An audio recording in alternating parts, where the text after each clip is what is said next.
안녕하세요. 전산세무 2급 강사 차지연 세무사입니다. 이번 영상에서는 저희 전산세무 2급 110회 기출문제에 대한 해설 진행해 보도록 하겠습니다. 일단은 이론시험과 관련된 해설 진행을 하고 그 다음에 실무와 관련된 해설 이어가 보도록 하겠습니다. 이론시험은 여러분들 객관식 문제로 한 문제당 4문항으로 되어 있죠. 1번부터 15점으로 되어 있고 총 한 30점으로 되어 있습니다. 일단은 그 첫 번째로서 문제를 한번 풀어보도록 할 텐데 다음 중 재무제표의 작성과 표시에 관한 설명으로 틀린 것을 고르라고 되어 있네요. 일단은 첫 번째 문단부터 보겠습니다. 자산과 부채는 유동성이 낮은 항목부터 배열하는 것을 원칙으로 한다. 일단 여러분들 유동성이라고 하는 것은 일단 높은 순서대로 하는 게 원칙인 거죠. 이와 같이 낮은 항목이라는 표현이 틀렸기 때문에 1번에 틀린 답으로는 바로 1번으로 체크하셔야 되는 거죠. 2, 3, 4번 마저 보도록 하겠습니다. 2번 재무제표는 재무상태표, 손익계산서, 현금흐름표, 자본변동표로 구성이 되며 주석을 포함한다. 일단은 재무상태표 그 일정 시점에 자산부채 자본과 관련된 현황을 표시를 하고 손익계산서라고 하는 거는 해당 기간 동안 발생한 그 수익과 비용의 합계, 그 다음에 현금흐름표, 자본변동표는 말 그대로 그 해당 연도 동안 발생한 현금흐름표, 현금과 관련된 그리고 자본과 관련된 현황을 말해주고 있습니다.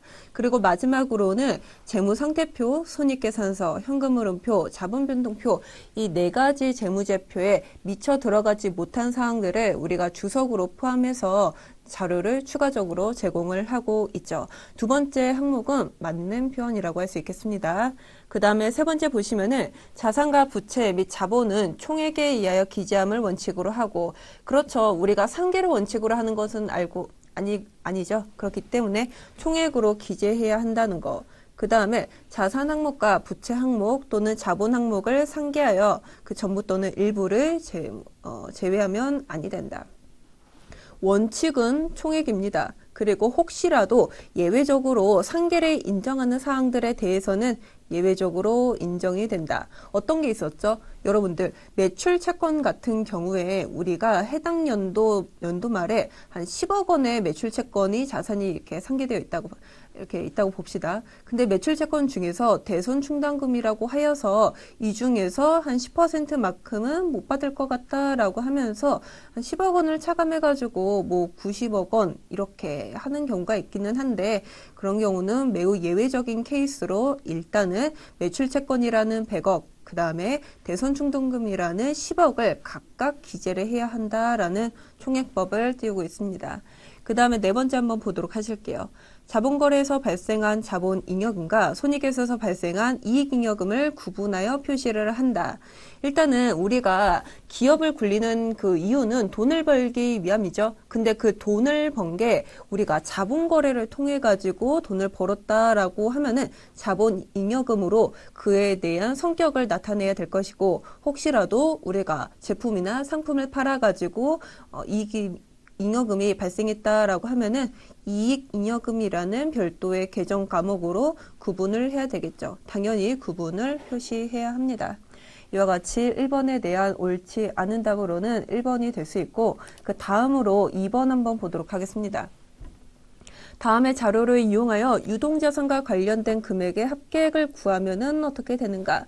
여러분들 자산이라고 하는 것은 크게 유동자산과 비유동자산으로 나눠지는 거 여러분들 기본적으로 알고 계실 겁니다. 그리고 유동과 비유동을 구분하는 항목은 12월 31일을 기준으로 과연 1년 이내에 도래하는지 여부에 따라 가지고 도래한다라고 하면은 유동, 도래하지 않는다라고 하면은 비유동으로 구분했었던 거 기억하시죠? 그렇다고 하면은 하단에 네모 박스 안에 있는 6가지 사항들 중에서 어떤 게 보고기간 종료로부터 1년 이내 도래하는지 차근차근 한번 보도록 하겠습니다. 일단은 그 첫 번째 매출채권 한번 보도록 하실게요. 매출채권이라 함은 우리가 제품이나 혹은 상품을 판매하고 나서 현금을 당장 받는 것이 아니라 그 이후에 받기로 한 자산 형태인 거죠. 근데 보통은 이와 같이 매출채권 유동자산으로 구분합니다. 그리고 혹시라도 매출채권이 1년 초과하여 수령될 것으로 예상이 된다라고 하면은 그 마지막에 있는 장기 매출이라고 하여서 장기라는 표현을 앞에 붙이기 마련이죠. 그렇기 때문에 장기 매출채권 여기서 6번째 있어요. 이게 비유동이라고 아주 명백하게 이렇게 나타내주고 있죠. 그렇기 때문에 매출채권 100만 원은 이와 같이 유동 자산으로 분류가 될 수 있다. 그 다음에 그 두 번째 상품 보도록 하겠습니다.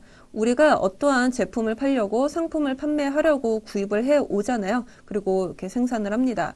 그런데 이와 같이 250만 원이라고 하는 거는 보통은 해당 과세기간 안에 모두 팔릴 것으로 대부분 예측을 합니다. 그렇기 때문에 대부분의 재고자산들은 이와 같이 유동자산 중 하나라고 볼 수 있는 거고요. 그 다음에 그 세 번째 특허권 보도록 하겠습니다. 여러분들 특허권이라고 하는 거 어떤 거예요? 일단은 뭐 재화로서 우리가 뭐 가치가 있는 그런 것이기는 하지만 특허권이라고 하는 거는 사실 비유동 자산 중 하나인 거죠.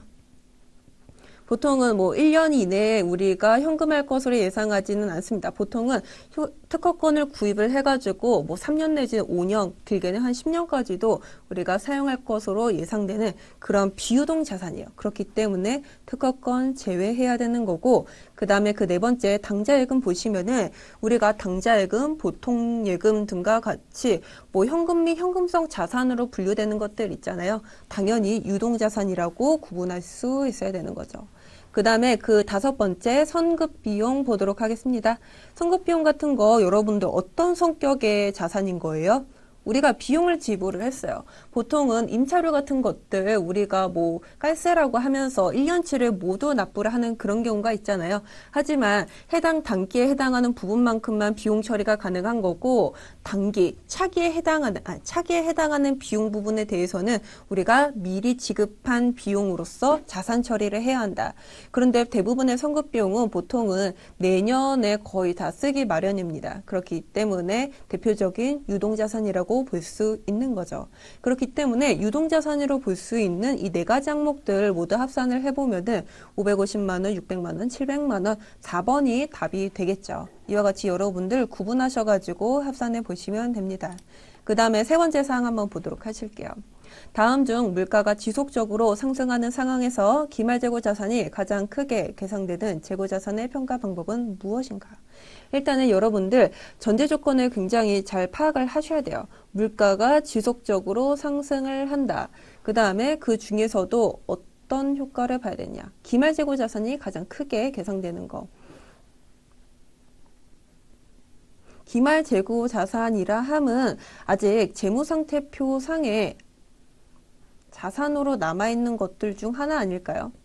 팔리지 못하고 남아있는 것들이 이와 같이 재무상태표에 남아있는 거죠. 그렇다고 하면은 우리 한번 이와 같이 상품, 그냥 재고자산이라고 봅시다. 재고자산이라고 보고 여기에 기초, 그 다음에 단기 구입액, 그 다음에 단기 판매액, 그 다음에 판매하고 남아있는 기말 재고액, 이와 같이 T기정으로 한번 그려보도록 할게요. 물가가 지속적으로 상승한다라고 되어 있으니까 그 재고자산의 가격이 10원에서 갑자기 한 20원으로 증가했다라고 보도록 할게요. 그러면은 기말 재고자산에 투입된 그러한 재고자산의 단가는 10원으로 구성이 되겠죠. 그리고 올해 들어서 물가가 지속적으로 상승을 해서 올해 구입한 재고자산의 단가는 20원이라고 가정을 하겠습니다. 그런데 기말재고 자산으로 가장 크게 설정이 되려고 하다 보면은 어떠한 값이 들어가야 되는 걸까요, 여러분들? 10원이 아니라 20원이 들어가야 되는 거겠죠? 그러기 위해서는 미리 구입한 게 먼저 팔린다라는 선의선출법의 가정이 필요할 겁니다. 일단은 기초재고자산이 팔리고 그 다음에 올해 단기에 구입한 20원짜리의 물품이 팔리고 그 중에서 혹시 남은 게 있다라고 하면은 기말재고자산으로 분류가 되는 이러한 선의선출법의 가정이 필요할 겁니다. 그렇기 때문에 여러분들 3번에 대한 답은 1번으로 체크하시면 되는 거예요. 그 다음에 4번 보도록 하겠습니다. 유형자산을 보유하고 있는 동안 발생한 수익적 지출을 자본적 지출로 잘못 회계 처리한 경우 재무상태표에 미치는 효과로 가장 올바른 것은, 일단 여러분들 우리가 수익적 지출이라고 하는 거, 자본적 지출이라고 하는 거 유형 자산 파트 때 살펴본 내용입니다. 어떤 내용 살펴보면서 말씀을 드렸죠? 일단은 최초 취득이 아니라 그 이후의 취득, 단기 중 어떤 비용이 발생하는데 그 비용이 혹시라도 자산적인 성격을 띠고 있다라고 하면은 이것은 자본적 지출로 우리가 구분을 해야 할 것이고, 비용이 발생했는데 그냥 자산의 성격을 띠지 못하고 바로 비용 처리되는 부분에 대해서는 수익적 지출로 이와 같이 구분을 해야 된다라고 말씀을 드렸습니다.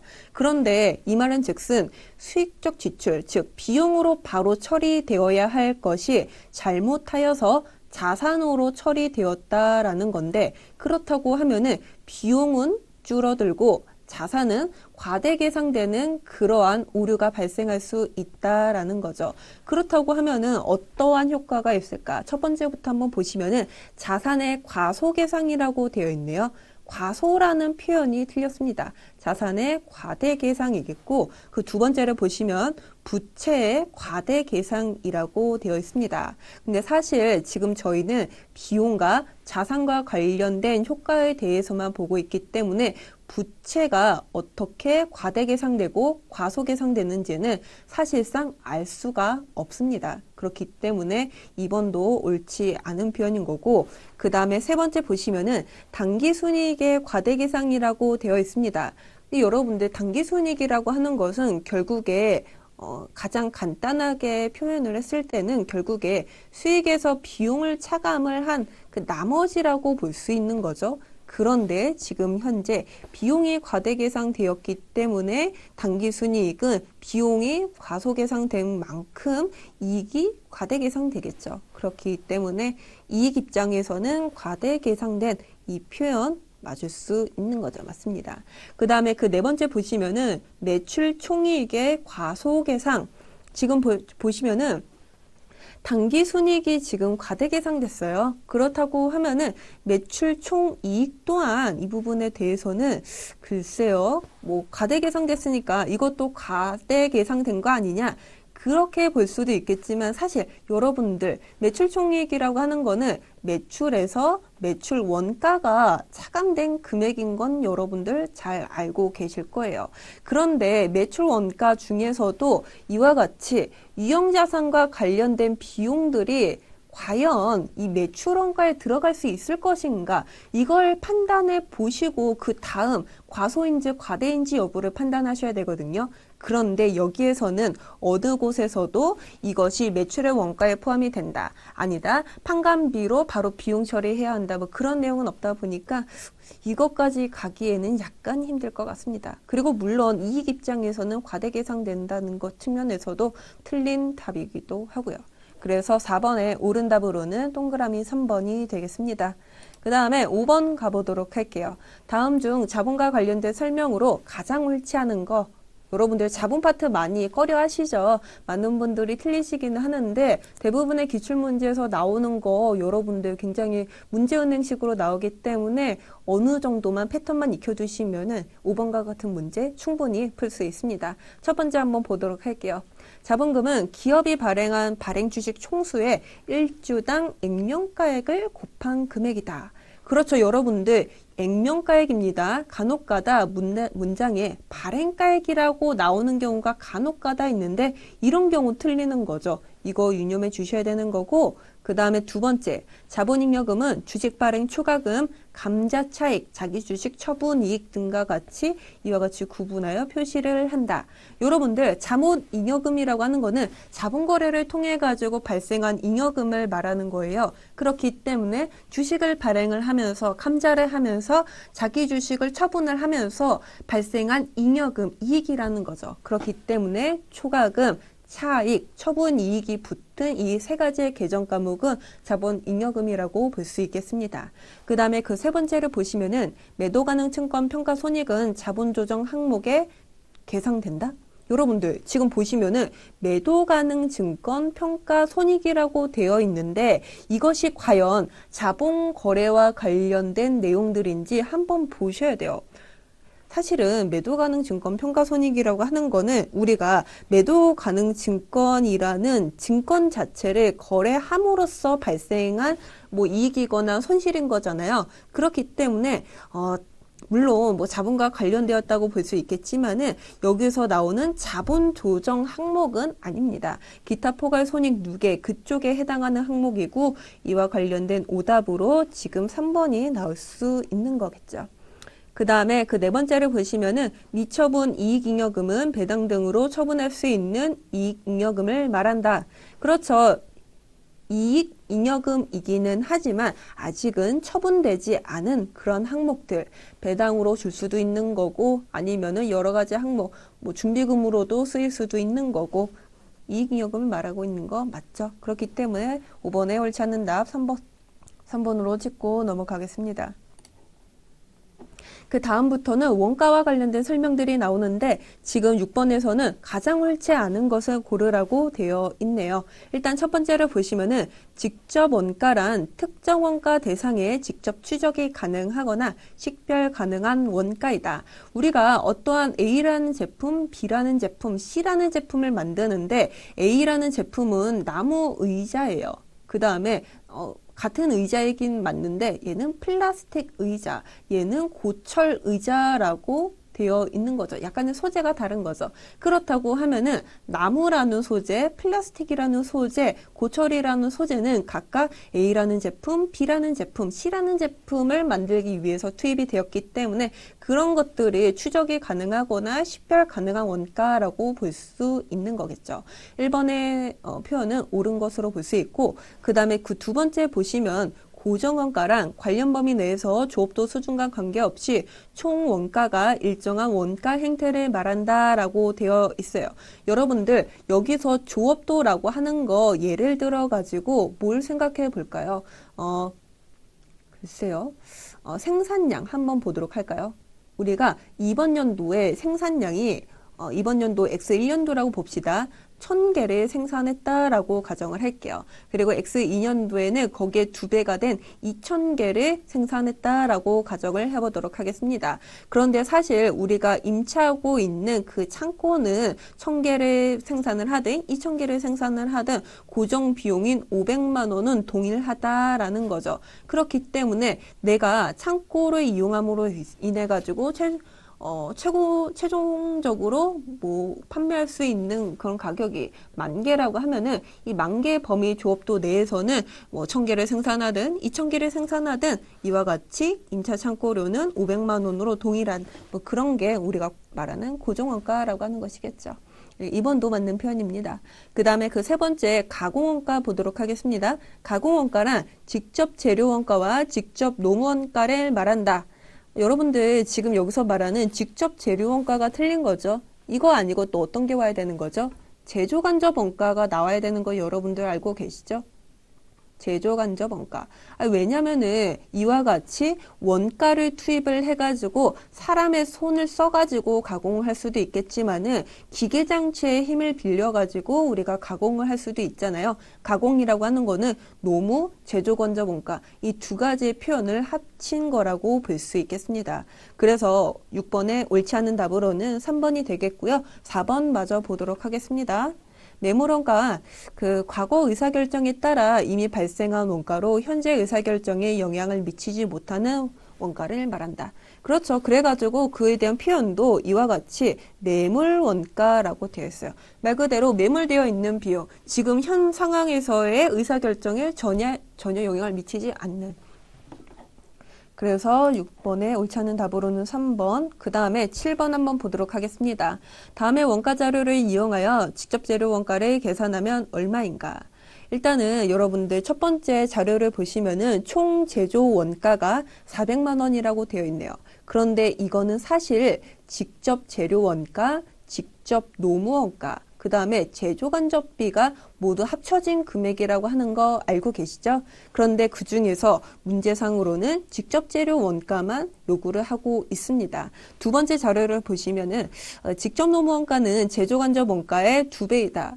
그러면은 지금 제조간접 원가를 구해야 되는 거겠죠? 세 번째 그 자료를 보시면은 제조간접 원가는 총 제조 원가의 25%이다. 총 제조 원가는 400만 원이기 때문에 400만 원의 25%인 100만 원이라고 계산할 수 있는 거죠. 그런데 지금 두 번째 직접 노무원가는 이 제조간접 원가의 2배라고 되어 있기 때문에 200만 원이라고 하는 것을 간편하게 계산하실 수 있습니다. 그러면은 지금 현재 나와 있는 400만 원 총 제조 원가에서 직접 노무원가 200만 원 차감하고 제조간접 원가 100만 원 각각 차감하면은 그 나머지인 100만 원이 이와 같이 직접 재료 원가 금액이 되는 거겠죠. 7번의 답은 1번이라고 할 수 있겠습니다. 그 다음에 8번 가보도록 할게요. 주식회사 한국은 직접 노무 시간을 기준으로 제조간접 원가를 예정 배부하고 있다. 단기 초 제조간접 원가 예산은 200만 원이며 이와 같이 우리가 제조간접 원가라고 하는 것을 단기 초에 얼마만치 발생할 건지 예측을 할 수가 있습니다. 그리고 혹시라도 이와 같이 예측한 값과 실제 발생된 비용이 다르다고 하면은 그에 대한 배분 차이까지 하고 있는 거 알고 계시죠? 그리고 200만 원이 측정이 됐는데 이 예정 직접 노무 시간은 200시간이라고 되어 있네요. 그렇다고 하면은 이 금액을 토대로 한번 계산해 보도록 하겠습니다. 200만 원이 분자로 오고 그에 대한 직접 노무 시간이 200시간으로 이와 같이 분모로 둡니다. 그러면은 이거 값이 어떻게 될까요?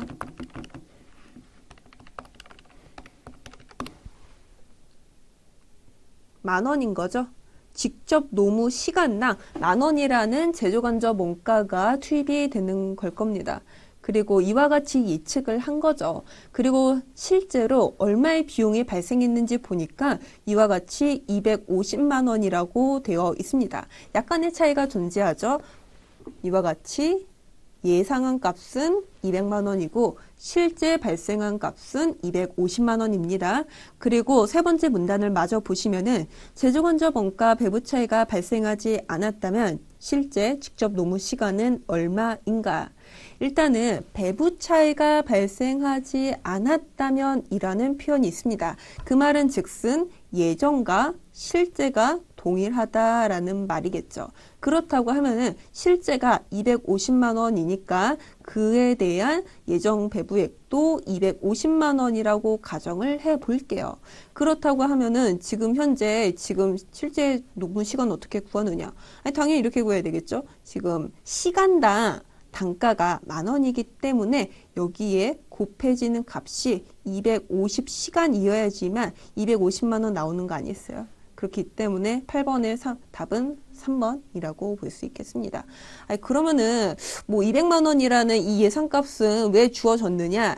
그 단위당 단가를 구하기 위해서 일단 주어진 거고 일단 여기서 한번 말을 바꿨어요. 배부 차이가 발생하지 않았다면 이라고 하면서 그냥 250만 원에 이거 나눠서 곱해라고 하면서 그냥 준 거죠. 그 다음에 9번 가보도록 하겠습니다. 9번 다음 중 공손과 관련된 설명으로 옳지 않은 것이라고 되어 있는데 첫 번째 문단 한번 보도록 하겠습니다. 정상적인 생산 과정에서 필수 불가결하게 발생하는 정상 공손 원가는 제조 원가에 포함이 된다. 여러분들 정상 공손 원가, 제조 원가에 포함 맞는 표현인 거 알고 계시죠? 일단은 공손 원가는 발생할 수도 있고 발생 안 할 수도 있는데 이와 같이 어쩔 수 없이 발생하는 경우가 있습니다. 만 단위의 생산품을 판매하는데 그 중에서 한 개의 이와 같은 정상 공손은 무조건적으로 발생한다. 그렇다고 치면은 이 부분은 당연히 제조원가에 포함이 되어야 할 것이고 그 다음에 1번과 상반되는 내용이기는 한데 비정상 공손이 발생한다고 쳐요. 그렇다고 하면은 이와 비정상 공손과 관련된 부분에 대해서는 우리가 충분히 예방할 수도 있는 거잖아요. 함으로써 발생하는 비용이다 보니까 그렇기 때문에 이와 관련돼서는 제조원가에 포함되는 것이 아니라 영업의 비용으로 처리한다라는 차이점이 존재하는 거죠. 1번과 3번은 여러분들 맞는 답인 거고 2번 보도록 하겠습니다. 주산품의 제조 과정에서 발생하는 원재료의 부스러기 등 작업 폐물의 순실현 가치는 제조원가에서 차감이 된다. 일단은 여러분들 작업 폐물이라고 하는 거 맞기는 한데 제조원가에서 차감되는 거 맞기는 한데 지금 여기에서 저희는 공손과 관련된 설명으로 옳지 않은 것이라고 되어 있어요. 그래가지고 여기서 뭐 옳지 않은 답으로 하기는 했는데 사실 이게 2번하고 4번이 복수 정답이거든요. 제가 생각했을 때는 그 네 번째로 나온 정상 공손 수량과 비정상 공손 수량은 원가 흐름의 가정에 따라서 다르게 계산된다라고 하는 게 답인 거예요. 그런데 이번에 대한 표현도 뭐 나쁘지는 않습니다. 그런데 문제상으로는 공손과 관련된 설명이라고 되어 있기 때문에 여기는 작업 폐물에 대한 설명을 하고 있는 거잖아요. 그래가지고 오답으로 중복으로 처리가 된 건이에요. 그래가지고 뭐 물론 일반적인 여러분들이라고 하면은 4번으로 답을 찍으셨겠지만은 혹시라도 공손에 대한 설명이 아닌데 2번이 왜 들어갔지 하면서 2번으로 체크하신 분들도 정답 처리가 되게끔 한 문제라서 이 부분은 여러분들이 좀 주의를 해주셔야 될 것 같습니다. 일단은 네 번째 보시면은 이게 내가 선의선출법에 따르든 혹은 평균법에 따르든 어차피 발생한 공손 수량은 정해져 있어요. 그리고 당연히 공손 수량 중에서도 이것이 정상 공손 수량인지 비정상 공손 수량인지는 애시당초에 정해져 있다라는 거입니다. 이것이 뭐 선의선출법이든 평균법이든 어떤 가정을 하고 있는지에 따라 가지고 바뀌는 건 아니라고요. 그 다음에 10번째 문제 보도록 하겠습니다. 다음 중 가중평균법에 의한 종합원가 계산 방법을 적용하여 완성품 단위원가를 산정을 할 때 필요하지 않는 자료는 무엇인가? 저희가 지금까지는 종합원가 계산 방법을 통해 가지고 어떠한 숫자를 계산해내는 문제가 거진 대부분이었어요. 아니면은 개별원가 계산하고 비교하는 문제도 간혹가다 나왔었던 거 기억나시죠? 그런데 이와 같이 필요하지 않은 자료, 그 말은 즉슨 과연 이 종합원가 계산 하에서 뭐 평균법이든 혹은 뭐 선의선출법이든 어떻게 순서대로 계산을 하고 있는지 당신 제대로 알고 있느냐, 그걸 여러분들이 이 문제에서 한번 해봐야 되는 거겠죠. 일단은 기본 가정으로는 선의선출법이 아니라 가중평균법이라고 두고 있습니다. 가중평균법 어떤 거였죠? 기초에 투입된 원가, 단기에 투입된 원가 모두 이와 같이 완성품이나 기말 제공품을 투입하는데 고스란히 다 투입이 된 거다. 우리가 사실 기초 제공품에 있는 수량, 예를 들어 가지고 100개가 있다고 쳐요. 그래 가지고 재료비에 대해서는 단기 초입에 투입이 되었기 때문에 100% 투입이 되었고 그에 대한 가공원가에 대한 그 투입량은 한 70%로 멈추었어요. 아니, 그렇다고 하면은 지금 우리가 일단은 전기에 100% 투입하고 전기에 70% 투입이 된 거잖아요. 그런데 그에 대한 가정을 존중을 하는 게 선의선출법인 거에 반면에 평균법은 그렇지 않죠.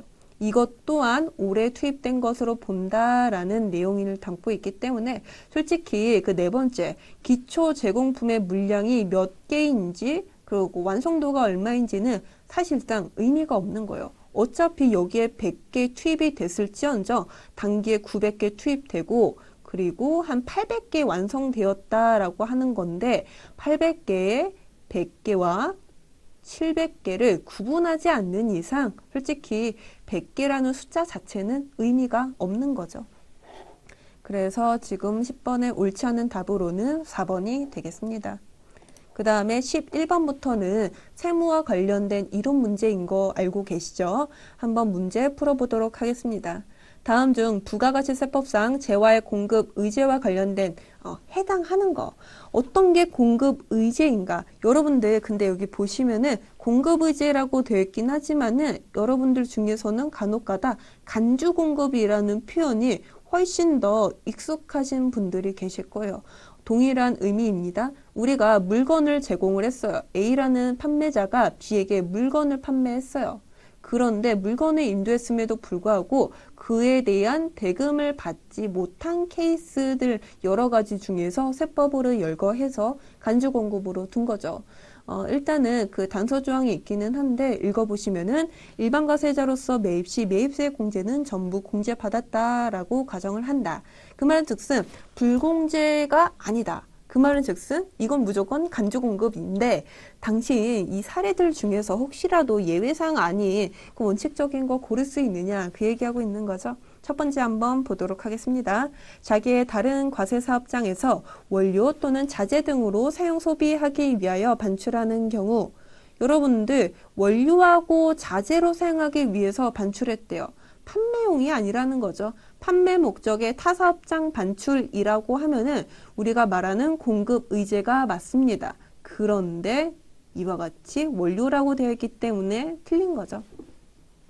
두 번째 보시면은 사용인에게 사업을 위하여 착용하는 작업복, 작업모, 작업화 이거 개인적 공급 말하고 있는 거죠. 개인적 공급이라 함은 대표자라든지 혹은 그 사용인이 소비를 했는데 사용인이 소비한 그 이유 자체가 이와 같이 작업복에 사용하려고 작업모 쓰려고 작업하러 소비를 하려고 그와 관련된 내용이라고 하면은 예외사항이라고 저희 배웠습니다. 그 다음에 그 세 번째 보시면은 무상으로 견본품을 인도 양도하거나 불특정 다수인에게 광고 선전물을 배포하는 경우 이거 사업상 증여예요.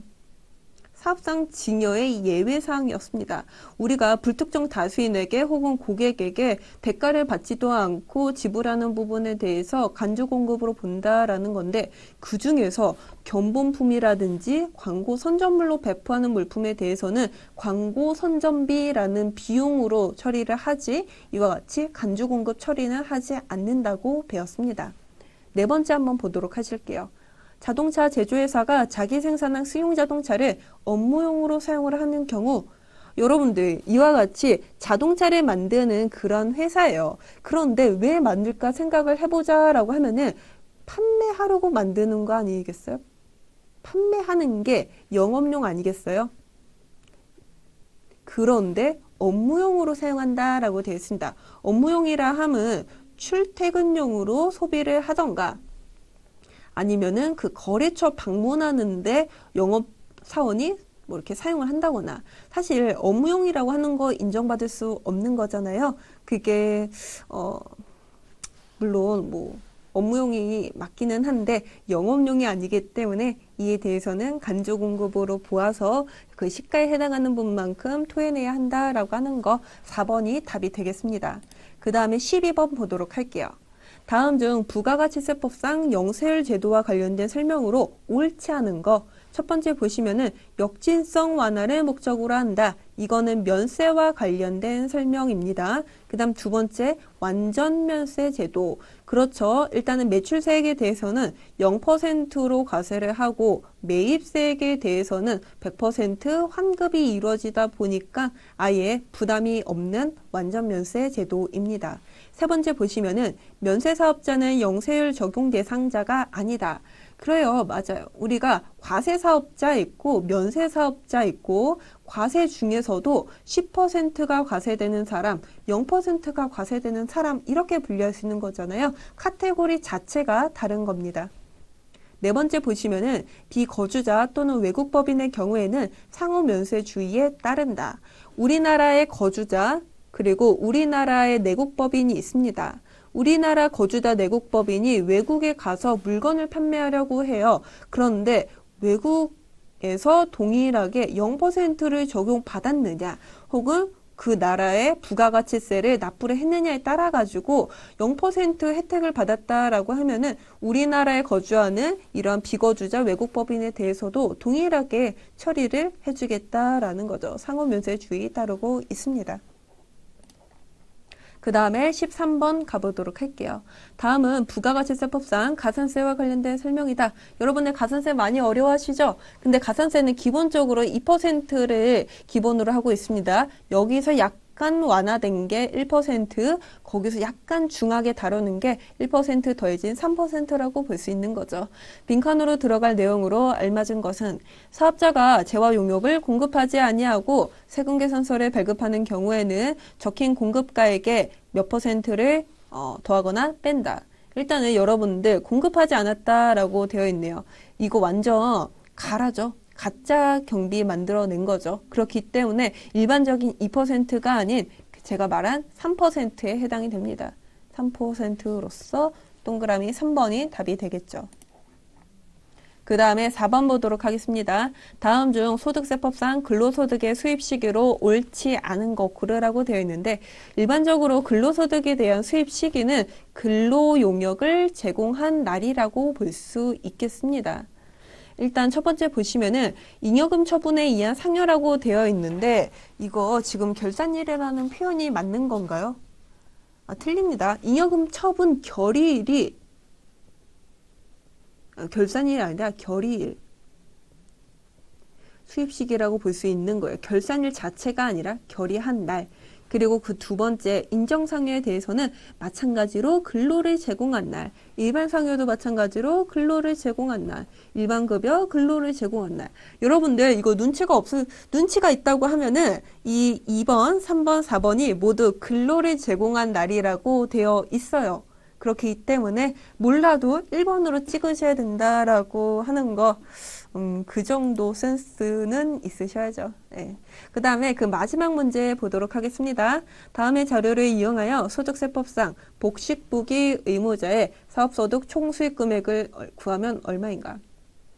이게 그 소득세 중에서도 사업소득과 관련된 내용이에요. 근데 그 중에서도 복식부기 의무자에 해당하는 총수익 금액, 이와 같이 네 가지 소득이 있는데 어떤 걸 합산을 해야 하느냐. 그 첫 번째 보시면은 매출액 3억 원이라고 되어 있습니다.